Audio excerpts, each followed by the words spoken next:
হাত বাড়ালেই মিলছে মাদকদ্রব্য। সহজলভ্য এসব মাদকে আসক্ত হয়ে পড়ছেন নারী, স্কুল কলেজের শিক্ষার্থী সহ বিভিন্ন শ্রেণী পেশার মানুষ।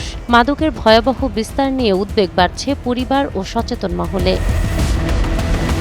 বরগুনা জেলার বিভিন্ন এলাকায় মাদকের সহজলভ্যতায় দিন দিন বাড়ছে সেবনকারীর সংখ্যা। স্থানীয়দের অভিযোগ, কিছু অসাধু চক্র দীর্ঘদিন ধরে মাদক ব্যবসার সঙ্গে জড়িত থাকলেও তাদের বিরুদ্ধে কার্যকর ব্যবস্থা নেওয়া যাচ্ছে না। পুলিশ মাঝে মধ্যে ছোট কারবারিদের আটক করলেও বড় মাদক ব্যবসায়ীরা আড়ালেই থেকে যাচ্ছেন। আটক হওয়া অনেকেই অল্প সময়ের মধ্যে জামিনে বেরিয়ে আবারও একই কাজে যুক্ত হচ্ছেন বলে দাবি সচেতন মহলের। মাদক সেবী বা মাদক ব্যবসায়ীদেরকে গ্রেপ্তার করা হয়, আইনের গণ্ডি পেরিয়ে তারা জামিন পেয়ে যায়। এইখানে আমি মনে করি যারা প্রথম মাদক মামলায় গ্রেপ্তার হবে তাদেরকে 3 মাসের জন্য জামিন অযোগ্য নিশ্চিত করা উচিত। যারা দ্বিতীয়বার মামলা 6 মাসের জন্য জামিন অযোগ্য করা উচিত। পুলিশ ভাইরা বলতেছে অনেক কষ্ট করে আমরা আসামি ধরি, কিন্তু আদালতের মাধ্যমে আইনের ফাঁকফোকর দিয়ে তারা বের হয়ে চলে যায়। তাহলে এ ধরার মাধ্যমে বারবার হয়রানি হওয়া, শত্রুতে পরিণত হওয়া, কেউ তথ্য দিতে চায় না। এই মাদকের কারণে মনে করেন অনেকের সংসার ভেঙে যায় আর কি। ভেঙে যাওয়ার কারণে ফ্যামিলিগত সমস্যা হয়, তারপর সামাজিকভাবে তারা লাঞ্ছিত হয় এবং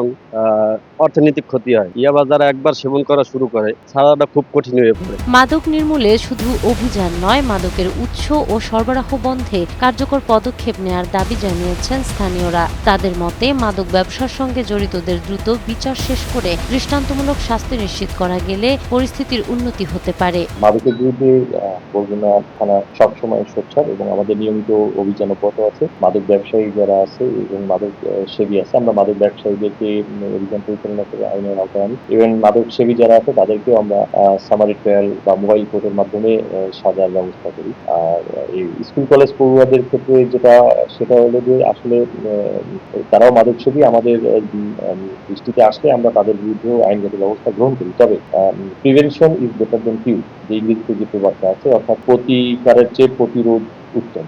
আমাদের স্কুল কলেজ পড়ুয়াদেরকে সচেতন হতে হবে, পারিবারিকভাবে ছাত্র এবং টিনেজার যারা আছে তাদেরকে সচেতন করতে হবে। মাদক নির্মূলে নিয়মিত অভিযান পরিচালনা করছে পুলিশ। তবে শুধু আইন প্রয়োগের মাধ্যমে মাদক পুরোপুরি নিয়ন্ত্রণ করা সম্ভব নয়। সন্তানরা মাদকের দিকে ঝুঁকছে কিনা সে বিষয়ে অভিভাবকদেরও সচেতন থাকার আহ্বান জানান তিনি। গত 8 মাসে বরগুনায় 176 জন মাদক কারবারিকে আটক করা হয়েছে। এসব ঘটনায় দায়ের করা হয়েছে 132টি মামলা।